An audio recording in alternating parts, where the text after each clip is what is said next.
Those crispy, cheesy wonders, tequeños.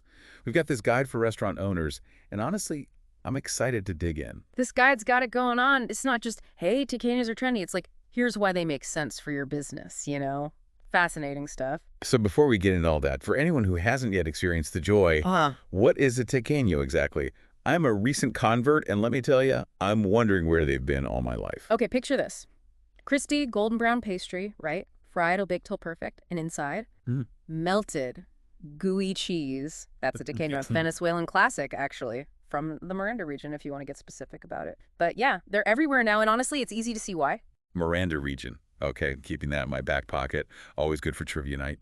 But you're right, this guide for restaurants, how to incorporate Venezuelan tequeños into your menu, it jumps right into the business side, doesn't it? It does, and one of their big things is menu diversification. Tequeños, they've got that appeal that works for a lot of people, right? Familiar, but a little exotic. Right, like comfort food, but with a twist. Nailed it. And they're a way to pull in new customers, too. The guide talks about that. Think about it. For Venezuelans, it's a taste of home. But for everyone else, it's something new, something they want to try. And then there's all the fusion stuff. The guide was mentioning some seriously creative tequeño variations. Oh, absolutely. Chefs are going wild. Different cheeses, meats, even seafood. It's all happening inside a tequeño these days. See, now that's what I love. And it's not just appetizers either. I saw they're using them in end salads, on burgers, even as sides. They're so versatile. It's like instead of fries, you get this crispy tequeño with maybe a chimichurri dipping sauce. Boom, whole meal's elevated. Oh, and don't forget the kids' menu potential. Smaller portions, fun shapes, dipping sauces they'll actually like. You'll have kids begging to come back, I'm telling you. Okay, that is smart marketing right there. Yeah. This guide, though, it's thorough. Cooking methods, presentation, even sourcing, storage, they've thought of it all. And it matters, you know. They recommend Mosaic Frozen specifically, say they're a great supplier for high-quality frozen tequeños. Plus, Stormright, minus 18 degrees Celsius. That's key for keeping that fresh flavor. And of course, you can't forget the marketing. How are restaurants supposed to get the word out about this awesome new menu item?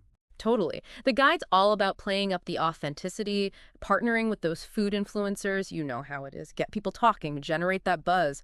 Really leaning into that Venezuelan heritage is key, they say. Okay, before we get into the nitty-gritty of all that, I'm curious, what's been the biggest takeaway for you so far? You know what I found fascinating? It's the whole idea that tequeños, they can be a restaurant's unique selling proposition, you know? Like, it's not just about the taste, it's a whole business strategy. Yeah, seeing the numbers makes a difference for sure. But let's get back to the food itself. How do you make these things really shine? The guy talks about different cooking methods. I was curious about that. Because it's not all deep fried, right? No, not at all. I mean, deep frying, you get that classic crispy thing going on, but they're big on baking too. Healthier option, right? And actually, if you've got an air fryer, apparently that's the way to go. Crispy with less oil, who can argue with that? It's all about the options. Yeah. And then there's the whole presentation aspect. Yeah. What they say, we eat with our eyes first. 100%. Visual appeal is everything. They suggest like paper cones for that street food vibe, very now. Or if you're going for like artisanal, you know, wooden boards, that kind of thing. It's an experience, right? Not just food on a plate. Like little edible sculptures almost. Speaking of experience, what about drinks? What goes well with these cheesy bites? Okay, so they mentioned craft beers, which makes sense. Local brews, that's always nice. And then crisp white wines. Oh, but here's the one that caught my eye. They said papelón con limón. Papelón con limón. All right, now you're just using words I like to hear myself say. What is that, though?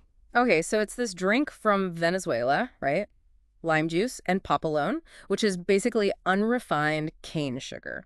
So you've got this sweet and tart thing going on. Super refreshing. See, that's going straight on my list of things to try. Yeah. Now, for those of us who maybe need a little help in the kitchen, I noticed the guide had a recipe for tequeños, but with goat cheese.